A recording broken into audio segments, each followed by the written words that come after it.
കാറ്റത്തെ കിളിക്കൂടിൻ്റെ ഇന്നത്തെ എപ്പിസോഡിലേക്ക് എല്ലാവർക്കും സ്വാഗതം. വീഡിയോ ആദ്യമായി കാണുകയാണെങ്കിൽ സപ്പോർട്ട് ചെയ്ത് സബ്സ്ക്രൈബ് ചെയ്ത് ലൈക്ക് ചെയ്യാൻ മറക്കല്ലേ. ഹരീഷിന്റെ വർക്ക്ഷോപ്പിൽ ഒരു സ്കൂട്ടിയിൽ ടെൻഷനോടെ കിടന്ന് നിധി താലിമാല അഴിച്ച് കയ്യിൽ തന്ന കാര്യങ്ങളെല്ലാം ഓർത്തെടുക്കുകയാ സുധീഷ്. കഴുത്തിൽ വെറുതെ കിടക്കുന്ന ഒരു ചെയിൻ എന്നെ ഇത്രകാലം ഞാൻ കരുതിയിരുന്നുള്ളൂ. ഒരു താലിയുടെ ഭാരം ഇതിലുണ്ടെന്ന് ഞാൻ ഓർത്തിരുന്നില്ല. അതെനിക്ക് വേണ്ടതാനും എന്ന് പറഞ്ഞ് നിധി താലിമാല കയ്യിൽ തന്നതൊക്കെ. എന്നാലും അവൾക്ക് എങ്ങനെ അത് കഴിഞ്ഞു എന്ന് സുധീഷ് ടെൻഷനോടെ പിറുപിറുക്കുകയാണ്. അത് ശ്രദ്ധിച്ച ടിറ്റോയും എന്ത് കഴിഞ്ഞ കാര്യം സുധീഷേട്ടാ ഈ പറയുന്നത് എന്ന് ചോദിക്കെ ചന്തവും പറയുന്നുണ്ട്. കുറച്ചു നേരം കൊണ്ട് ഞാനും ശ്രദ്ധിക്കുക. എന്തു പറ്റി ഏട്ടാന്ന്. ഊരി കൈ തന്നടാ എന്ന് സുധീഷ് പറയേ. എന്ത് എന്ന് ടിറ്റോയും. താലി എന്ന് സുധീഷ്. ആരെന്ന് ചന്തു ചോദിക്കെ. എന്റെ ഭാര്യ തന്നെ, അല്ലാണ്ടാരാ എന്ന് സുധീഷും. അവിടെ ജോലി ചെയ്തുകൊണ്ടിരിക്കുന്ന ഹരീഷിനോടായി എന്തു ഹരീഷേട്ട ഈ പറയുന്നതൊക്കെ എന്ന് ടിറ്റോ ചോദിക്കെ. അയാൾക്ക് വട്ടാടാ, കുറച്ചു കഴിയുമ്പോൾ നിർത്തിക്കോളും, നിങ്ങളെ പണി നോക്കടാ എന്ന് ഹരീഷും. എടാ വട്ട് നിന്റെ ഏട്ടത്തിക്കടാ, എനിക്കല്ല എന്ന് ദേഷ്യത്തോടെ സുധീഷും പറയുന്നുണ്ട്. ചേട്ടാ സത്യത്തിൽ എന്താ ഉണ്ടായത്, നിങ്ങൾ അത് പറ എന്ന് ചന്തു ചോദിക്കെ. ദേഷ്യപ്പെട്ടു പോയാള് തിരിച്ചു വന്നില്ലേ, പിന്നെന്താ പ്രശ്നമെന്ന് ടിറ്റോയും പറയുകയാ. അതൊക്കെ ശരി തന്നെയാടാ, പക്ഷെ ഞാൻ എന്തെങ്കിലും ഒന്ന് പറഞ്ഞ ഉടനെ താലി അഴിച്ചു കൈ തരാന്ന് വെച്ചാ എന്ന് സുധീഷ് ടെൻഷനോടെ പറയേ. താലിയല്ലേ, അതിത്ര കാര്യമാക്കാനുണ്ടോ ചേട്ടാ എന്ന് ചന്തുവും ചോദിക്കുകയാ. ഇല്ലേ എന്ന് സുധീഷ് ചോദിക്കേ. എന്റെ സുധീഷ് ചേട്ടാ, ഈ കാലത്തും പ്രായത്തിലും നിങ്ങള് താലി മഹാത്മ്യം പറഞ്ഞുകൊണ്ടിരിക്കുകയാണോ ബ്രോ? ഇക്കാലത്ത് അതിനൊന്നും ആരും പ്രാധാന്യം കൊടുക്കാറില്ല. കല്യാണത്തിന്റെ അന്ന് ഒരാചാരത്തിന് കെട്ടുമെന്നല്ലാതെ ആരതിന് ഇത്ര വില കൽപ്പിക്കുന്നു എന്ന് ടിറ്റോ പറയേ. അതല്ലടാ, എന്നാലും ഓർക്കുമ്പോ എനിക്കൊരു വിഷമം തോന്നുക.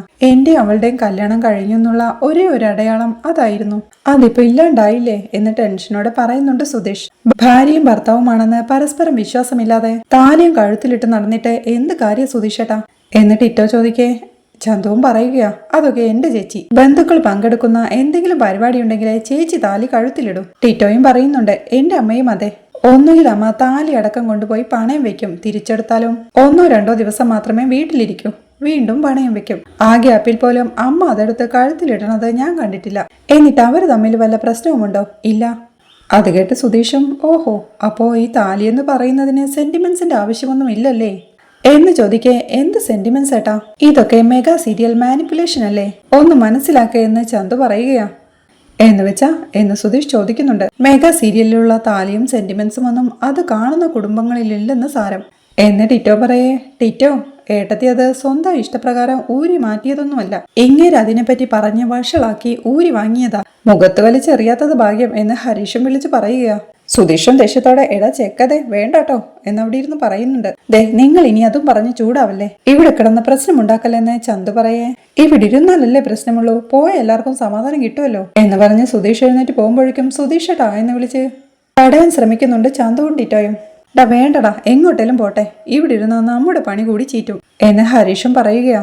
അവിടെ ബസ് സ്റ്റോപ്പിൽ നിധി വരുന്നതും വെയിറ്റ് ചെയ്ത് നിൽപ്പാ സുധീഷ്. വാച്ചിലേക്ക് നോക്കി. സമയം കുറെ ആയല്ലോ, കാണുന്നുമില്ല എന്ന് പറഞ്ഞവൻ ടെൻഷനോടെ നിൽക്കുമ്പോഴാണ് നിധി ഓഫീസ് കഴിഞ്ഞിറങ്ങി വരുന്നത്.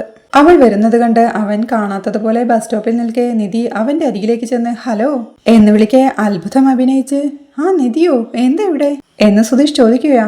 ആ ചോദ്യം ഞാനല്ലേ ചോദിക്കേണ്ടത് എന്ന് നിധി പറയുന്നുണ്ട്.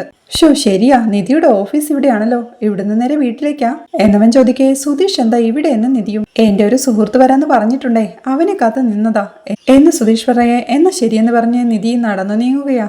സുധീഷും അവളുടെ പുറകെ ചെന്ന് അവനിപ്പോ ഫോണിൽ വിളിച്ചിട്ട് പറയാ വരാൻ വൈകുമെന്ന്. അത്രയും നേരം ഞാൻ എന്ത് ചെയ്യുമെന്ന് ആലോചിച്ചുകൊണ്ട് നിന്നപ്പോഴാ നിധി വന്നത്. അത് കേട്ട് നിധിയും അപ്പോ ഫ്രീ ആണ് എന്ന് ചോദിക്കേ. അബ്സല്യൂട്ട്ലി ഫ്രീ എന്ന് സന്തോഷത്തോടെ സുധീഷും.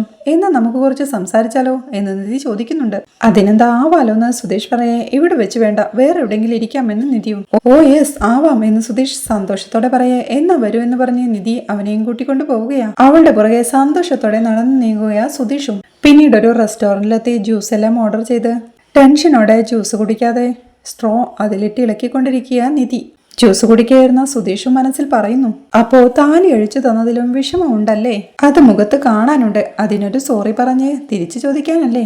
ചോദിച്ചോ എന്ന് മനസ്സിൽ പറഞ്ഞ് എന്താ സംസാരിക്കാനുണ്ടെന്ന് പറഞ്ഞത്, എന്നിട്ടെന്തോ ഒന്നും മിണ്ടാതിരിക്കുന്നതെന്ന് ചോദിക്കുന്നുണ്ട് സുധീഷ്. എനിക്കൊരു കാര്യം ചെയ്തു തരണമായിരുന്നു, ചോദിക്കട്ടെ എന്ന് നിധിയും. സുധീഷും സന്തോഷത്തോടെ അതെന്താ അങ്ങനൊരു ചോദ്യം, ചോദിച്ചോ എന്ന് പറയേ. എനിക്ക് ഡിവോഴ്സ് കിട്ടിയേ പറ്റൂ എന്ന് നിധിയും. അത് കേൾക്കെ ഒരു ഞെട്ടലോടെ അവളെ നോക്കി എന്താ പറഞ്ഞേ എന്ന് പതർച്ചയോടെ ചോദിക്കുന്നുണ്ട് സുധീഷ്. ഡിവോഴ്സ് ഒരിക്കൽ നമ്മൾ ശ്രമിച്ചതല്ലേ, ഇനി വീണ്ടും നോക്കാമെന്ന് അവൾ പറയേ. അല്ല നിധി, നമ്മളതൊന്ന് വേണ്ടെന്ന് വെച്ചതല്ലേ എന്ന് സുധീഷും. അത് ID പ്രൂഫ് ഇല്ലാത്തോണ്ടല്ലേ, ഇന്ന പ്രശ്നമില്ലല്ലോ എന്നവൾ പറയെ ID പ്രൂഫ് കിട്ടിയത് കൊണ്ട് ഡിവോഴ്സ് വേണമെന്നാണോ എന്ന് സുധീഷും ചോദിക്കുന്നുണ്ട്. ഇതിങ്ങനെ അധികം പോവില്ലെന്ന് സുധീഷിനും അറിയാം, എനിക്കും അറിയാം എന്ന് നിധി വീണ്ടും പറയെ. അല്ല നിധി, ഇത്ര പെട്ടെന്ന് എന്ന് സുധീഷും. സുധീഷ് എന്തിനാ അനാവശ്യമായി ഇങ്ങനെ ഞെട്ടുന്നേ? നമ്മൾ തമ്മിൽ നടന്നത് ശരിക്കുള്ള കല്യാണമൊന്നും അല്ലല്ലോ. പിന്നെ ഡിവോഴ്സ് എന്ന് പറയുമ്പോൾ ഇത്രയും ആലോചിക്കുന്നത് എന്തിനാ? ഒരു കല്യാണത്തിന് രക്ഷപ്പെടാൻ വേണ്ടി നടത്തിയ ബൊമ്മ കല്യാണം.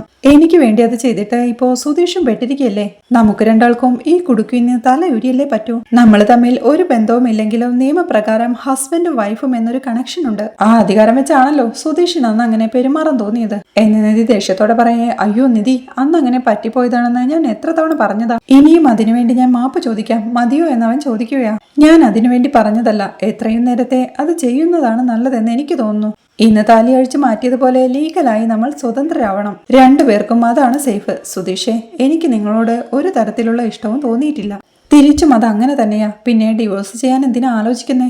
ആ വീട്ടിൽ കുറച്ചുകൂടി ഫ്രീ ആയിട്ട് കഴിയണമെങ്കിൽ എനിക്ക് ഡിവോഴ്സ് വേണം സുധീഷേ. നമുക്ക് വക്കീലിന് പോയി കണ്ടാലോ? എത്രയും പെട്ടെന്ന് തന്നെ പോവാം അല്ലേ എന്നവൾ ചോദിക്കേ. ആ ശരി, പോവാം എന്ന് സുധീഷ് സമ്മതിക്കുകയാ. അത് കേൾക്കെ ഒരു പുഞ്ചിരിയോടെ ജ്യൂസ് കുടിക്കാൻ തുടങ്ങുകയാ നിധി. സുധീഷും ടെൻഷനോടെ മനസ്സിൽ ചിന്തിക്കുകയാ. എന്തു പറഞ്ഞാലും അവസാനം ഡിവോഴ്സിൽ വന്നു നിൽക്കും. എനിക്ക് നിന്നെ അത്രയ്ക്കും ഇഷ്ടമാണെന്ന് ഇതിന് മനസ്സിലാവാത്തതാണോ, അതോ മനസ്സിലായിട്ടും അല്ലെന്ന് നടിക്കുന്നതാണോ എന്ന് ചിന്തിച്ചവൻ ജ്യൂസ് കുടിക്കാൻ തുടങ്ങുകയാ. പിന്നീട് നിധിയും സുധീഷും വീട്ടിലേക്ക് എത്തുമ്പോഴേക്കും തളത്തിലിരിപ്പുണ്ടായിരുന്നു ഹരീഷും നികേഷും. അവർ രണ്ടുപേരും തളത്തിലേക്ക് എത്തുമ്പോഴേക്കും സുഭാഷ് ഏട്ടനും അങ്ങോട്ട് വന്ന് എത്തിയോ, ഞാനേ കാപ്പി എടുക്കാമെന്ന് പറയേ. വേണ്ട സുഭാഷ് ഏട്ടാ, ഞാൻ ആദ്യം ഒന്ന് ഫ്രഷ് ആവട്ടെ എന്ന് പറഞ്ഞ് നിധി തന്റെ റൂമിലേക്ക് പോവുകയാ. അവൾ പോയി കഴിയുമ്പോഴേക്കും സുധീഷും ആകെ ടെൻഷനോടെ ഒരു ചെയറിലേക്ക് ഇരുന്ന് കണ്ണടച്ച് കിടക്കുകയാ. അത് കണ്ട് സുഭാഷ് ഏട്ടനും സംശയത്തോടെ എന്താടാ എന്ന് ചോദിക്കുകയാ. സുധീഷ് കണ്ണു തുറന്ന് സുഭാഷ് ഏട്ടനെ നോക്കുമ്പോഴേക്കും എന്തു പറ്റി, എന്തെങ്കിലും പ്രശ്നമുണ്ടോ എന്ന് സുഭാഷ് ഏട്ടനും. ഒന്നുമില്ലെന്ന് പറഞ്ഞ് അവൻ കണ്ണടച്ചിരിക്കെ. നിങ്ങൾ വഴക്കിട്ടോ എന്ന് സുഭാഷ് ചോദിക്കുന്നുണ്ട്. ഇല്ല ഏട്ടാ എന്ന് സുധീഷ് പറയും. പിന്നെ എന്തുവാടാ ഇങ്ങനെ ഇരിക്കുന്നതെന്ന് സുഭാഷ് ഏട്ടനും. അത് ഒരു ചെറിയ തലവേദന, അതുകൊണ്ടാ, വേറൊന്നുമില്ലെന്ന് സുധീഷ് പറയേ. എന്നാ ഞാനേ ഒരു കോഫി ഇട്ട് തരട്ടെ എന്ന് സുഭാഷ് ഏട്ടനും. ഒന്നും വേണ്ട സുഭാഷ് ഏട്ടാ എന്ന് സുധീഷ് പറയുമ്പോഴേക്കും ഫ്രഷ് ആവാൻ പോവുകയായിരുന്ന നിധി അങ്ങോട്ട് വന്ന് സുഭാഷ് ഏട്ടാ, നാളെ ഓഫീസിൽ നിന്ന് ആളുകൾ ഈ വീട്ടിലേക്ക് വരട്ടെ എന്ന് ചോദിക്കുന്നുണ്ട്. ഞാൻ വരാൻ പറയട്ടെ എന്നവൾ ചോദിക്കേ. അതിനിപ്പോ ചോദിക്കാൻ എന്താ ഉള്ളത്, നീ വരാൻ പറയുന്ന സുഭാഷ് ഏട്ടനും. അവര് നാളെ ഉച്ചയ്ക്ക് മുന്നേ വരും കേട്ടോ എന്ന് നിധി പറയേ. ആയിക്കോട്ടെ എന്ന് സുഭാഷ് ഏട്ടനും സമ്മതിക്കുക. അത് കേട്ട് ഹരീഷ് അയ്യോ എന്ന് പറയുന്നുണ്ട്. എന്താടാ എന്ന് സുഭാഷ് ഏട്ടൻ ചോദിക്കേ. അയ്യോ സുഭാഷ് ഏട്ടാ, അവർ ഈ വീട്ടിലേക്കാണോ വരാൻ പോണേ എന്നവൻ ടെൻഷനോടെ ചോദിക്കേ. അതെ, ഈ വീട്ടിലേക്കൊക്കെ എങ്ങനെയാ അവരെ ആകെ വൃത്തികേടല്ലേ എന്ന് നികേഷും ചോദിക്കുന്നുണ്ട്. അതൊന്നും സാരമില്ല, അവർ ഈ വീട് കാണാൻ തന്നെയാ വരുന്നത്. 100 വർഷത്തിൽ കൂടുതൽ പഴക്കമുള്ള വീടുകളെ പറ്റി ഒരു റിസർച്ച് ഉണ്ട്. MDക്ക് ഒരു സെമിനാറിൽ പ്രസന്റ് ചെയ്യാനാ. അതിന്റെ സ്പെസിമെൻസ് എടുക്കുമ്പോൾ ഞാനാ പറഞ്ഞത് ഈ വീടിനെ പറ്റി എന്നവൾ പറയേ. എടതി, പഴക്കമല്ല, വൃത്തിയില്ലല്ലോ, അതാ പ്രശ്നമെന്ന് നികേഷും. ഇത് കേസിൽപ്പെട്ട് കിടക്കാന്നും ഒന്നും ചെയ്യാൻ പറ്റില്ല എന്നും ഞാൻ അവരോട് പറഞ്ഞിട്ടുണ്ട്. അതുപോലെ എന്ന് നിധി ചോദിക്കേ. ഏതായാലും അവൾ വരട്ടെ മോളെ, നാളെ അവർക്ക് ഭക്ഷണം ഇവിടുന്നാണെന്ന് പറഞ്ഞേക്കെന്ന് സുഭാഷ് ഏട്ടനും. അതൊന്നും വേണ്ട സുഭാഷ് ഏട്ടാ, അവര് വന്നിട്ട് പോവും. വേറെ നമ്മൾ മെനക്കിടൊന്നും വേണ്ട, ജ്യൂസോ ചായോ വല്ലതും അത് മതിയെന്ന് നിധി പറയേ. അതൊക്കെ നമുക്ക് അപ്പം നോക്കാന്നേ, മോള് പോയി ഫ്രഷ് ആയിട്ട് വായെന്ന് സുഭാഷ് ഏട്ടൻ പറയുക. അത് സംബന്ധിച്ച് നിധി അവിടുന്ന് പോവേ സുഭാഷ് ഏട്ടനും അടുക്കളയിലേക്കായി പോകുന്നുണ്ട്. ഹരീഷും റൂമിലേക്കായി പോകുമ്പോഴേക്കും അവിടെ നിൽക്കുകയായിരുന്ന നികേഷും സുധീഷിനെ ശ്രദ്ധിച്ച് തലവേദന തനിക്ക് എന്ന് സംശയത്തോടെ ചോദിക്കേ. പോടാ എന്ന് സുധീഷും. നികേഷ് അവിടെ ഇരുന്ന് പഠിക്കാനായി തുടങ്ങുമ്പോഴേക്കും എല്ലാവർക്കും അവരവരുടെ കാര്യം, എന്റെ കാര്യം നോക്കാൻ മാത്രം ഒരു മനുഷ്യനുമില്ല ഇപ്പോ എന്ന് പറഞ്ഞ് ടെൻഷനോടെ ഇരിപ്പാ സുധീഷും. പിന്നീട് രാത്രിയാവുമ്പോ എല്ലാവരും ഒരുമിച്ച് ഉറങ്ങാൻ കിടക്കുക. അതിനിടയിൽ നികേഷ് ഹരീഷിനോടായി ചോദിക്കുന്നുണ്ട്. അതെ, നാളെ ഞാൻ കോളേജിൽ ബൈക്ക് കൊണ്ടുപോയിക്കോട്ടെ എന്ന്. കൊള്ളാം, വേണ്ട എന്ന് ഹരീഷും. ചൂട് കാരണം ഉറങ്ങാൻ കഴിയാതെ കിടക്കുന്ന സുഭാഷ് ഏട്ടനും ടെൻഷനോടെ കിടക്കുന്ന സുധീഷിനോടായി എന്താടാ സുധീഷേ, തലവേദനയുണ്ടോ എന്ന് ചോദിക്കുകയാ. നികേഷും പറയുന്നുണ്ട്. അത് ഞാൻ വന്നപ്പോ തൊട്ട് ശ്രദ്ധിക്കുക, സുധീഷ് ഏട്ടൻ എന്താ ഒരു മൂടില്ലാത്തതെന്ന്. അതല്ലേ ഞാൻ തലവേദനയാണോ എന്ന് ചോദിച്ചത്. ഇന്ന് വൈകിട്ട് ഫുഡും കഴിച്ചിട്ടില്ല. ഡാ, ഗുളിക എന്തേലും വേണോ എന്ന് സുഭാഷ് ചോദിക്കേ. സീരിയസ് ആണോ എന്ന് നികേഷ് ഹരീഷിനോടായി ചോദിക്കുന്നുണ്ട്. സുധീഷും വിട്ടേക്ക്, ഒന്നുമില്ലെന്ന് പറയേ. അപ്പോ ഏട്ടന് തലവേദനയല്ല എന്ന് നികേഷ് പറയുന്നുണ്ട്. ഏട്ടതിയുമായി വഴക്കിട്ടോ എന്ന് ഹരീഷ് ചോദിക്കേ. നിങ്ങളൊന്ന് കിടന്നുറങ്ങാൻ നോക്കുന്നുണ്ടോ? വെറുതെ മനുഷ്യന് മെനക്കെടുത്താനായിട്ട് എന്ന് പറഞ്ഞ് ടെൻഷനോടെ കിടപ്പാ സുധീഷ്. എടാ, എന്താ കാര്യമെന്ന് പറഞ്ഞാലല്ലേ ഞങ്ങൾക്കറിയാൻ പറ്റൂ എന്ന് സുഭാഷ് ഏട്ടൻ പറയേ. ഇന്നെന്തോ കാര്യമായിട്ട് നടന്നിട്ടുണ്ട്, അല്ലെങ്കിൽ ഇങ്ങനെ മുഖം വീർപ്പിച്ചിരിക്കില്ല എന്ന് നികേഷും. എന്താന്ന് വെച്ചാ കാര്യം പറ, അല്ലെങ്കിൽ അതോർത്ത് ഇനി കിടന്നുറങ്ങാൻ പറ്റില്ലെന്ന് ഹരീഷും പറയുകയാ. ഒന്നും മിണ്ടാതിരിക്കടാ ഹരീഷേ, എനിക്കൊരു സ്വസ്ഥത. കുണുകുണാന്നിങ്ങനെ പറഞ്ഞോണ്ടിരിപ്പ എന്നവൻ ദേഷ്യത്തോടെ പറയുന്നത് കേൾക്കേ. സീരിയസാ എന്ന് ഹരീഷും നികേഷിനോടായി പറയുന്നുണ്ട്. സുഭാഷും സുധീഷിനോടായി എടാ എന്താടാ പ്രശ്നം എന്ന് ചോദിക്കേ. സുഭാഷ് ഏട്ടാ, അവൾക്ക് ഡിവോഴ്സ് വേണമെന്ന് പറഞ്ഞു, അത്രയേ ഉള്ളൂ എന്ന് സുധീഷ് പറയുന്നത് കേൾക്കെ ഒരു ഞെട്ടലോടെ എഴുന്നേറ്റിരിപ്പാ സുഭാഷ് ഏട്ടനും. പുറത്തു കൊണ്ടുപോയി അവള് ചോദിച്ചതാ ഡിവോഴ്സ്, അത് എത്രയും പെട്ടെന്ന് തന്നെ വേണമെന്നും പറഞ്ഞു. എന്നവൻ പറയുന്നത് കേൾക്കെ ഞെട്ടലോടെ എഴുന്നേറ്റിരുന്ന് ഇത്ര പെട്ടെന്ന് ഇങ്ങനെയൊരു തീരുമാനം എന്ന് പറയുമ്പോ എന്ന് ഹരീഷും ചോദിക്കുന്നുണ്ട്. നികേഷും അമ്പരപ്പോടെ എഴുന്നേറ്റിരിക്കുമ്പോഴേക്കും സുധീഷും എഴുന്നേറ്റിരുന്നു കൊണ്ട്, പെട്ടെന്നല്ല, മേഡത്തെ സംബന്ധിച്ചിടത്തോളം ഇത് വിവാഹവുമല്ല, ഞാൻ അവളുടെ ഭർത്താവുമല്ല. അത് പക്ഷേ എനിക്ക് ബോധ്യപ്പെട്ടിട്ടില്ലത്രേ. ഭാര്യ എന്ന നിലയിൽ അവളുടെ മേൽ എനിക്കെന്തോ അധികാരമുണ്ടെന്നുള്ള തോന്നലിലാണ് ഞാൻ അവളുടെ മുറിയിൽ കയറി ചെന്നതെന്ന്. ആ അധികാരഭാവം ഇല്ലാതാകണമെങ്കിൽ ഡിവോഴ്സ് വേണം പോലും എന്ന് സുധീഷ് പറയേ എല്ലാവരും അവനെ തന്നെ നോക്കിയിരിക്കണ കണ്ട് നിങ്ങളെന്താവരും എന്താ ഇങ്ങനെ മിഴിച്ചിരിക്കണേ? അല്ല സുഭാഷ് ഏട്ടാ, നിങ്ങളെ അനിയത്തിന്ന് വേറെന്താ പ്രതീക്ഷിച്ചിരുന്നത് എന്ന് സുധീഷ് ചോദിക്കേ. അല്ല ഏട്ടാ, ഏട്ടത്തിനി ഇവിടുന്ന് പോവും അല്ലേ എന്ന് നികേഷൻ ചോദിക്കുക. സൂപ്പർഡാ സൂപ്പർ, നിനക്കിപ്പോഴും അതാണ് ടെൻഷൻ അല്ലേ? എടാ, എന്നെ കുറിച്ച് ഒരു ടെൻഷനും ഇല്ലേടാ നിനക്ക്. ഞാൻ എത്ര വിഷമിക്കുന്നു, ഏത് മാനസികാവസ്ഥയിലൂടെ പോയിക്കൊണ്ടിരിക്കുന്നു, അതൊന്നും നിനക്കൊരു പ്രശ്നമേ അല്ലേ എന്ന് സുധീഷ് ചോദിക്കേ. അല്ല, അങ്ങനെ ഉദ്ദേശിച്ചല്ല ഏട്ടാ എന്ന് നികേഷും. സുഭാഷ് ഏട്ടനും പറയുന്നുണ്ട്. എടാ സുധീഷേ, അവൻ അങ്ങനെ ഉദ്ദേശിച്ച് പറഞ്ഞതല്ല. എടാ, ആ കുട്ടി ഇവിടെ കഴിഞ്ഞാൽ മാത്രമേ നിങ്ങൾ ഒന്നിച്ച് ജീവിക്കാൻ കഴിയൂ. എന്നെങ്കിലും ഒരിക്കൽ അത് നടക്കും, അതിന് അവളിവിടെ വേണമല്ലോ, അതാ അവൻ അങ്ങനെ പറഞ്ഞത് എന്ന് സുഭാഷ് ഏട്ടൻ പറയേ. ഓ അങ്ങനെയാണോ? വലിയ ന്യായീകരണമായി പോയി. ഒന്ന് പോ സുഭാഷ് ഏട്ടാ, നിങ്ങളാരും ഇനി അതോർത്ത് സങ്കടപ്പെടാൻ നിൽക്കണ്ട. ഞാൻ എന്തായാലും അവൾക്ക് ഡിവോഴ്സ് കൊടുക്കാൻ പോകുന്നില്ല, അക്കാര്യത്തിൽ ഒരു സംശയവുമില്ല. അതിനി അവൾ എത്ര ശ്രമിച്ചാലും ശരി, എന്നെ സംബന്ധിച്ചിടത്തോളം അവളാണ് എന്റെ ഭാര്യ. എന്നെ പോലെ അവളെ സ്നേഹിക്കാൻ ഈ ലോകത്ത് വേറെ ആർക്കും പറ്റൂല. അവൾ എന്താവശ്യപ്പെട്ടാലും അത് ചെയ്തു കൊടുക്കാൻ ലോകത്ത് വേറെ ആരും തയ്യാറാവില്ല. അത് പക്ഷെ അവൾക്ക് മനസ്സിലാവുന്നില്ല. അത് ഞാൻ അവളെ മനസ്സിലാക്കിക്കും. ഒരു 6 മാസത്തെ സമയം താ. അതിനുള്ളിൽ ഇപ്പൊ അവളെന്നെ കാണുന്ന രീതിയിൽ നിന്ന് അവളുടെ മനസ്സിനെ ഞാൻ മാറ്റിയെടുക്കും എന്നൊക്കെ സുധീഷ് പറയുന്നുണ്ടെങ്കിലും യാതൊരു ഭാവമാറ്റവുമില്ലാതെ എല്ലാവരും അവനെ തന്നെ നോക്കിയിരിപ്പാ. അത് ശ്രദ്ധിച്ച് സുധീഷും, നിങ്ങൾക്കാർക്കും ഞാൻ പറയുന്നത് വിശ്വാസമാവുന്നില്ലല്ലേ? എന്നാ വേണ്ട, പക്ഷേ എനിക്ക് എന്നിൽ നല്ല വിശ്വാസമുണ്ട്. സെൽഫ് കോൺഫിഡൻസ്, എന്റെ സ്നേഹത്തിൽ എനിക്ക് വിശ്വാസമുണ്ട്. അവളെ എനിക്ക് അത്രയ്ക്ക് ഇഷ്ട. അവളെക്കുറിച്ച് ഞാൻ എത്ര ആലോചിക്കുന്നുണ്ടെന്ന് എനിക്ക് തന്നെ അറിഞ്ഞൂടാ. വേണ്ട, സാരമില്ല, പക്ഷേ അതെനിക്കറിയാലോ. അത് ഞാൻ അവളെ അറിയിക്കും. ഇപ്പോൾ ഡിവോഴ്സ് ചോദിച്ച അവളെ കൊണ്ട് ഞാൻ 6 മാസത്തിനുള്ളിൽ പ്രപ്പോസ് ചെയ്യിക്കും. അതിന്റെ ഇടയിൽ ഏട്ടത്തി അനിയത്തി എന്നൊക്കെ പറഞ്ഞ് ആരും ഇടങ്കോലിടാൻ വരാണ്ടിരുന്നാ മതി. ജീവിച്ചു പൊക്കോട്ടെ. അയ്യേ, ഇങ്ങനെയുണ്ടോ പെങ്ങള് പാസം എന്ന് ചോദിച്ച് സുധീഷ് മൂടി പുതച്ച് കിടക്കുകയാ. നികേഷും അവന്റെ മുഖത്തെ പുതപ്പ് മാറ്റി, അല്ല സുധീഷേട്ടാ എന്ന് ചോദിക്കേ. അയ്യോ, ഏടത്തിയുടെ ചക്രവാവ സങ്കടപ്പെടണ്ട. അവളെ ഡിവോഴ്സ് മാത്രമേ ചോദിച്ചിട്ടുള്ളൂ, ഇവിടുന്ന് പോണെന്ന് പറഞ്ഞിട്ടില്ല. അതുകൊണ്ട് നീ ഇങ്ങനെ പേടിക്കാതെ സുഖമായിട്ട് കിടന്നുറങ്ങിക്കോ എന്ന് പറഞ്ഞ് സുധീഷ് വീണ്ടും തലവഴി മൂടി പുതക്കേ.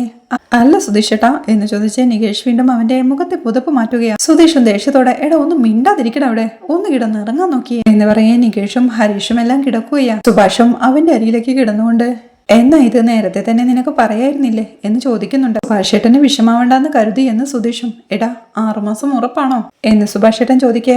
ടെൻഷനോടെ സുഭാഷേട്ടനെ നോക്കി കിടപ്പാ സുധീഷും. പിറ്റേ ദിവസം ഒരു 12 മണിയാകുമ്പോഴേക്കും സുഭാഷേട്ടൻ സ്പീഡിൽ തറ തുടയ്ക്കുകയാ. ജോലിക്ക് പോവാത്ത സുധീഷും അവിടെ തളത്തിലിരിപ്പുണ്ട്. ആ റൂം കൂടി ഒന്ന് ക്ലീൻ ചെയ്ത് തരുമോ എന്ന് സുധീഷ് ചോദിക്കേ. ഓ, ചെയ്തു തരാമെന്ന് സുഭാഷ് ഏട്ടനും. പിന്നീട് ക്ലീനിങ് ജോലിയെല്ലാം കഴിഞ്ഞ് എയർ ഫ്രഷ്നർ കൊണ്ടുവന്ന് അടിക്കുകയാ സുഭാഷ് ഏട്ടൻ. ഏയ്, അത് ഞാൻ നിധിയുടെ റൂമിൽ അടിക്കാൻ വെച്ചിരിക്കുന്നതാണെന്ന് സുധീഷ് വിളിച്ച് പറയുന്നുണ്ട്. നീ സ്വന്തമായിട്ട് വാങ്ങിച്ചതല്ലോ, ഞാൻ കാശ് കൊടുത്ത് വാങ്ങിച്ചതല്ലേ എന്ന് സുഭാഷ് ഏട്ടനും. എന്നാലും നിധിയുടേതല്ലേ എന്ന് സുധീഷും ചോദിക്കുകയാ. പിന്നീട് അത് കഴിഞ്ഞ് പൂജ ഫോട്ടോയ്ക്ക് മുന്നിൽ വിളക്ക് തെളിയിക്കുക സുഭാഷ് ഏട്ടൻ. അപ്പോഴാണ് ഹരീഷും നികേഷും അങ്ങോട്ട് വരുന്നത്. എന്താ സുഭാഷ് ഏട്ടാ ഈ സമയത്ത് ഒരു ക്ലീനിങ് എന്ന് ഹരീഷ് ചോദിക്കുന്നുണ്ട്. സുഭാഷ് ഏട്ടന്റെ എക്സും ഹസും വരുന്നുണ്ടെന്ന് തോന്നുന്നു അല്ലേ എന്ന് സുധീഷും വിളിച്ചു പറയുകയാ. സുധീഷ് ഏട്ടാ എന്ന് താക്കീതോടെ ഹരീഷ് വിളിക്കേ. എന്റെ പൊന്നു മോനെ, ഇനി അതിനുടക്കണ്ട, ഞാൻ വെറുതെ പറഞ്ഞതാണെന്ന് സുധീഷും. എടാ, നിധിയുടെ കമ്പനി MD എന്ന് ഉച്ചയ്ക്ക് വരുമെന്ന് പറഞ്ഞല്ലോ എന്ന് സുഭാഷ് ഏട്ടൻ പറയുന്നത് കേൾക്കേ. അക്കാര്യം ഓർമ്മ വന്ന സുധീഷും, അയ്യോ അക്കാര്യം ഞാൻ മറന്നുപോയി, സുഭാഷ് ഏട്ടാ ഞാൻ എന്തെങ്കിലും വാങ്ങിച്ചോണ്ട് വരണോ എന്ന് ചോദിച്ച് എഴുന്നേൽക്കുന്നുണ്ട്. ഒന്നും വേണ്ട, എല്ലാം വാങ്ങിച്ചു വെച്ചിട്ടുണ്ട്. ഉച്ചയ്ക്ക് അവര് കഴിക്കുവാണെങ്കിൽ ഭക്ഷണവും റെഡിയാണ് എന്ന് സുഭാഷ് ഏട്ടൻ പറയുമ്പോഴേക്കും അവരുടെ കാറിന്റെ ഹോണടി കേൾക്കുകയാണ്. അവർ വന്നു എന്ന് പറഞ്ഞ് സുഭാഷ് ഏട്ടൻ എല്ലാവരെയും വിളിച്ചുകൊണ്ട് അങ്ങോട്ട് ചെല്ലുകയാ. നിധി സുഭാഷിനെ സിദ്ധാർത്ഥന് പരിചയപ്പെടുത്തുന്നുണ്ട്. ഇത് ഞങ്ങളുടെ ചേട്ടൻ സുഭാഷ് ഏട്ടൻ. സുഭാഷ് നമസ്കാരം പറയുമ്പോഴേക്കും സിദ്ധാർത്ഥ ഷെയ്ക്ക് ഹാൻഡ് കൊടുക്കുകയാണ്. ഇത് സുധീഷ് എന്ന് പറഞ്ഞ് നിധി പരിചയപ്പെടുത്താൻ സുധീഷ് ഷെയ്ക്ക് ഹാൻഡിനായി കൈ നീട്ടുന്നുണ്ടെങ്കിലും സിദ്ധാർത്ഥ തന്റെ മൊബൈലിൽ എന്തോ നോക്കുകയായിരുന്നു. അതുകണ്ട് എല്ലാവരും സുധീഷിനെ നോക്കി ചിരിക്കുന്നുണ്ട്. സിദ്ധാർത്ഥ തലയുറി നോക്കുമ്പോഴേക്കും ഇത് ഹരീഷ് നികേഷ് എന്ന് പറഞ്ഞ് അവരെ രണ്ടുപേരെയും പരിചയപ്പെടുത്തുകയാണ് നിധി. സിദ്ധാർത്ഥ് അവർക്ക് രണ്ടുപേർക്കും ഹായ് പറഞ്ഞ് ആ വീട് ശ്രദ്ധിച്ച് ഈ വീടിന് ഒരു 100 വർഷത്തിൽ കൂടുതൽ പഴക്കമുണ്ടാവുമല്ലേ എന്ന് ചോദിക്കുന്നുണ്ട്.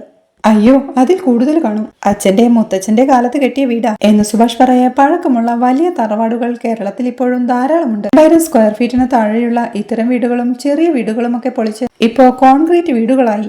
അങ്ങനെയല്ലാത്ത വീടുകളെ കുറിച്ചുള്ള ഒരു പൊതു നിർമ്മാണ രീതിയെക്കുറിച്ചുള്ള ഒരു പേപ്പർ പ്രസന്റ് ചെയ്യുന്നുണ്ട്. അതിന്റെ ഭാഗമായിട്ട് വന്നതാ. അപ്പോ മൊത്തത്തിലൊന്ന് കാണാലല്ലേ എന്ന് സിദ്ധാർത്ഥ ചോദിക്കേ. അതിനെന്താ, ചെല്ലെന്ന് സുഭാഷ് നിധിയോടായി പറയേ. വരൂ എന്ന് പറഞ്ഞ നിധി അവരെയും കൂട്ടിക്കൊണ്ട് അകത്തേക്ക് കയറി പോവുകയാ. അവരുടെ പുറകെ സുധീഷിനെയും പറഞ്ഞയക്കുന്നുണ്ട് സുഭാഷ്. അവർ തളത്തിലേക്ക് എത്തുമ്പോഴേക്കും അവിടെ ഒരു റൂമുണ്ടെന്ന് പറഞ്ഞ നിധി അവരെ ഒരു റൂമിലേക്ക് കൂട്ടിക്കൊണ്ട് പോവുകയാ. സിദ്ധാർത്ഥ റൂമെല്ലാം പോയി നോക്കി തിരിച്ചു തളത്തിലേക്ക് എത്തുമ്പോഴേക്കും അപ്പോ ഇവരെല്ലാം നിന്റെ കസിൻ ബ്രദേഴ്സ് ആണോ എന്ന് ദിവ്യ ചോദിക്കുകയാ.